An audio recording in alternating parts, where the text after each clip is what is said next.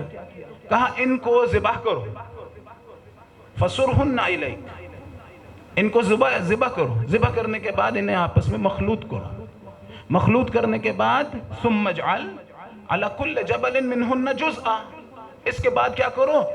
مختلف پہاڑوں کے پر ان کے اجزاء رکھاؤ۔ جب یہ کر لو گے پھر کیا کرنا؟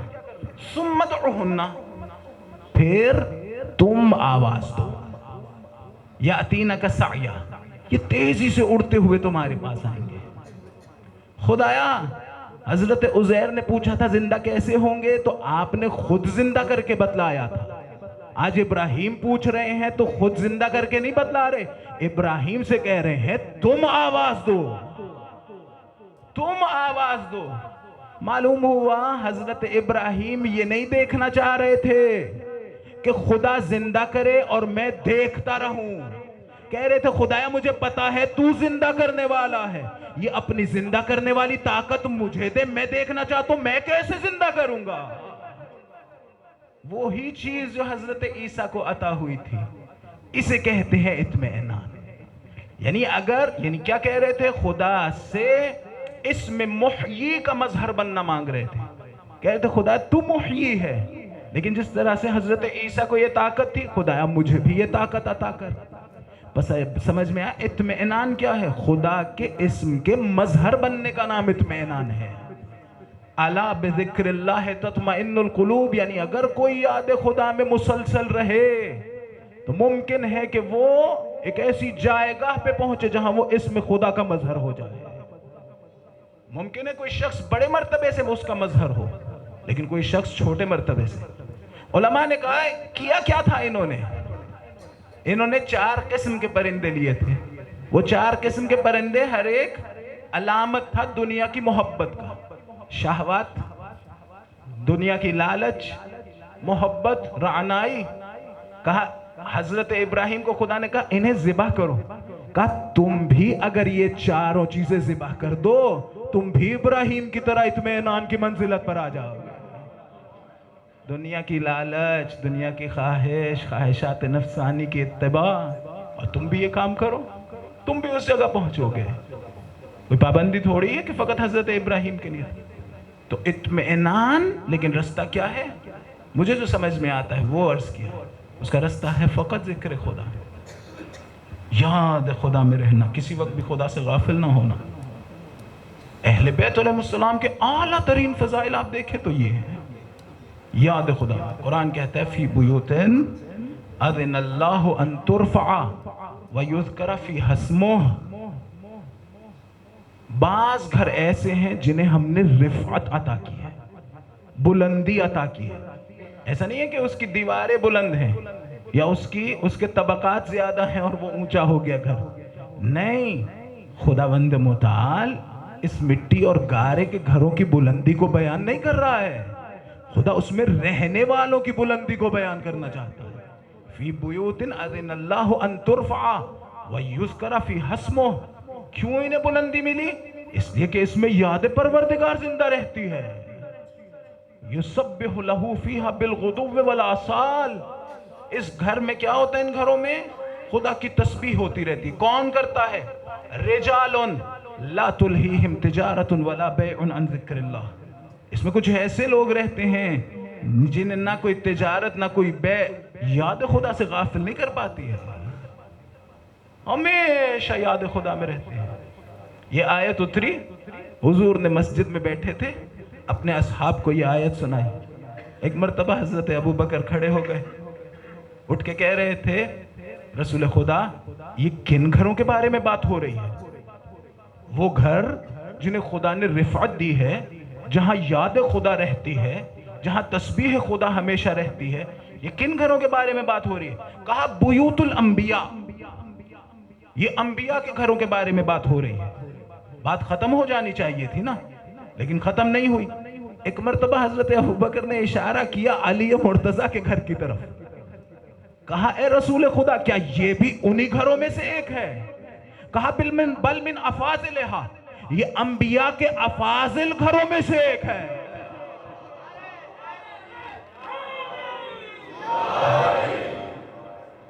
یہ ان گھروں میں سے بھی بڑے گھروں میں سے ہے، وہی مٹی اور گارے کا گھر. کیوں؟ اس لیے کہ اس میں کہیں علی عبادت کر رہے ہیں، کہیں زہرا عبادت کر رہے ہیں.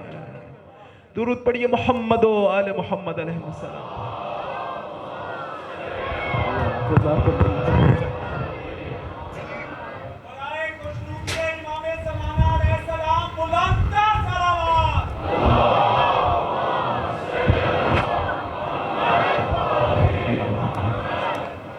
بل من افاضلہا، ان گھروں میں بھی جو افضل گھر ہیں نا، یہ ان میں سے ایک ہے. میں کہوں گا حضرت ابو بکر جب انہوں نے کہا تھا نبیوں کا گھر، تو کیا ضرورت تھی کہ علی کے گھر کی طرف اشارہ کر کے پوچھتے ہیں؟ جانتے تھے کہ علی و فاطمہ کا گھر وہی رسول خدا کا گھر ہے، کوئی الگ نہیں ہے. اسی لیے آپ لوگ جب زیارت کے لیے جاتے ہیں تو وہاں پر کیا پڑھتے ہیں؟ جب زیارت کے لیے جاتے ہیں تو خدا سے، ان صاحب قبر سے یعنی امام سے، امام معصوم سے اور خدا سے اذن مانگتے ہیں، اجازت مانگتے ہیں. ملائکہ سے بھی اجازت مانگتے ہیں. وہاں کیا کہتے ہیں؟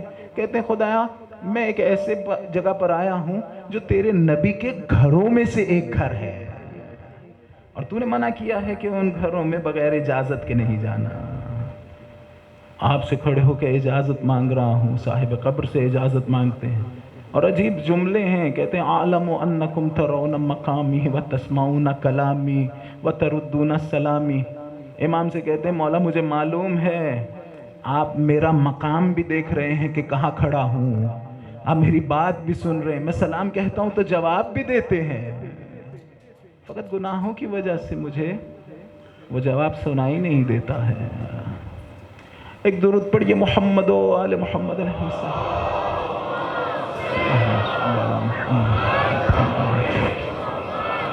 ذکر اللہ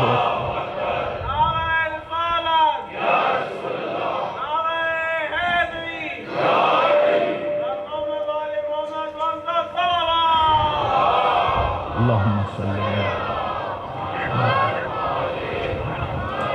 تو ذکر ایسی عبادت ہے، یعنی یاد میں رہنا، خدا سے غافل نہ ہونا، اتنی اہم چیز ہے۔ علماء نے کہا اس کی 3 قسمیں ہیں، ایک ہی طرح کا نہیں ہوتا ہے ذکر۔ ایک ہے ذکر لسانی، ایک ہے ذکر قلبی، ایک ہے ذکر عملی۔ ذکر لسانی یہ ہے کہ ہماری زبان کہہ رہی ہو، مثلا درود پڑھ رہی ہو، اللہم صلی علی محمد وعلی محمد، یا اللہ اکبر کہہ رہی ہو، یا الحمدللہ، یا سبحان اللہ، یہ سارا جو ہم زبان سے انجام دیتے ہیں یہ ہے ذکر لسانی، یہ اہم چیز ہے۔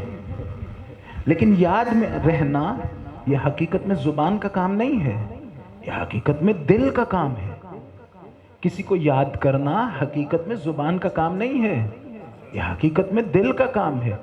زبان سے یہ ذکر تب اچھا ہے جب دل بھی یاد میں مبتلا ہو، لیکن اگر دل کسی کی یاد میں مبتلا نہ ہو اور زبان ذکر انجام دیتی رہے تو اس بندے کو ذاکر کہیں گے یا غافل؟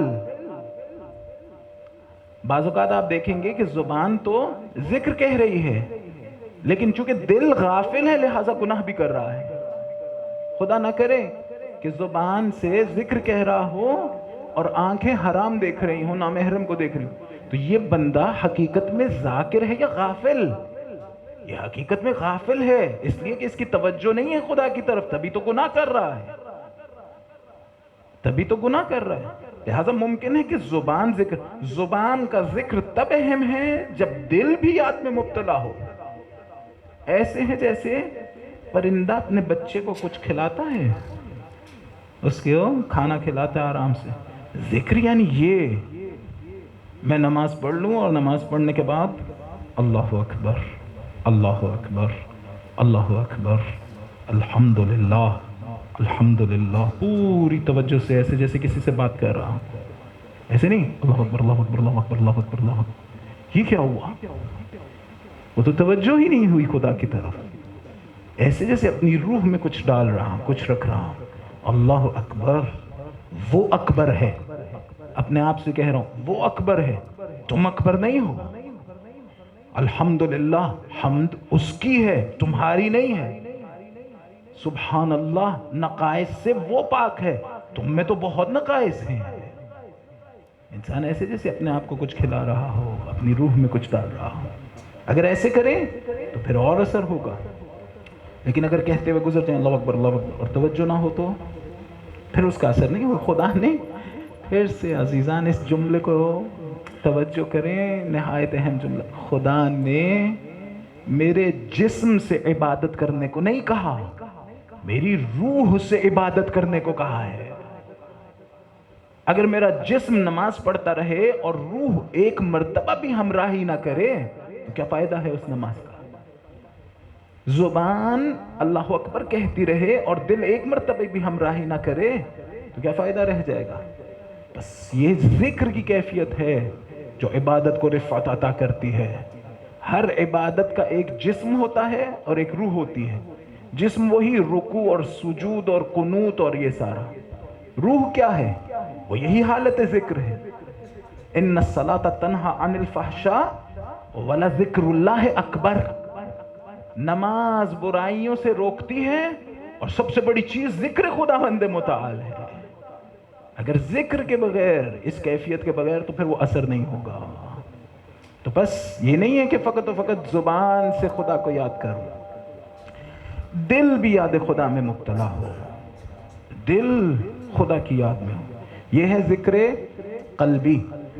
زبان بعض اوقات دیکھیے وہ لوگ جو امام حسین علیہ السلام سے کربلا میں جنگ لڑ رہے تھے، ممکن ہے کہ ساتھ ساتھ کچھ ذکر بھی کہہ رہے ہوں، مثلاً ہر مرتبہ حملہ کرنے کے بعد اللہ اکبر کی آواز لگاتے ہیں۔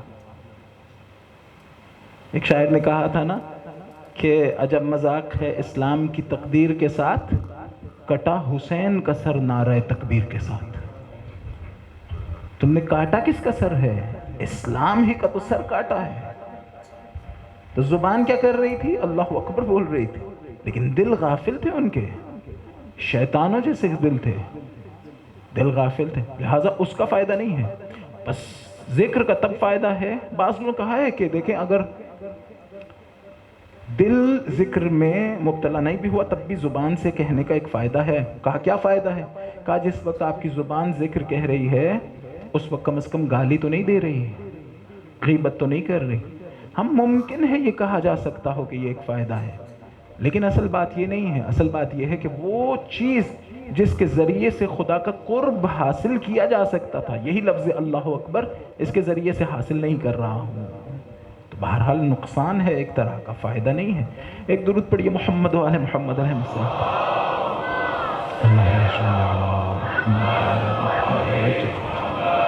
خدا نے ساری عبادتوں کی ایک مقدار رکھی ہوئی ہے، ساری عبادتوں کی۔ نماز کی ایک مقدار ہے، دن میں کتنی نمازیں واجب ہیں؟ 5، مگر یہ کہ کوئی نظر کر لے ایک اور نماز۔ حج زندگی میں 1 مرتبہ واجب۔ روزہ سال میں 30 روزے زیادہ سے زیادہ واجب ہیں، مگر یہ کہ نظر کر لیں، اس کا بھی وقت معین ہے، نمازوں کا بھی وقت معین ہے۔ ایسے ہی تنہا ایک عبادت ایسی ہے جس کی نہ کوئی مقدار معین ہے نہ ہی اس کا کوئی وقت معین ہے۔ خدا نے کہا اذکر اللہ ذکرن کثیرا، جتنا زیادہ اسے یاد کر سکتے ہو یاد کرو۔ موٹر سائیکل چلا رہے ہو یاد رکھ سکتے ہو یاد رکھو، گاڑی چلا رہے ہو خدا کو یاد رکھ سکتے ہو یاد رکھو، دکان پہ بیٹھے ہو گاہک آیا ہے خدا کو نہ بھولو یاد رکھو، بازار میں جا رہے ہو خدا کو یاد رکھو،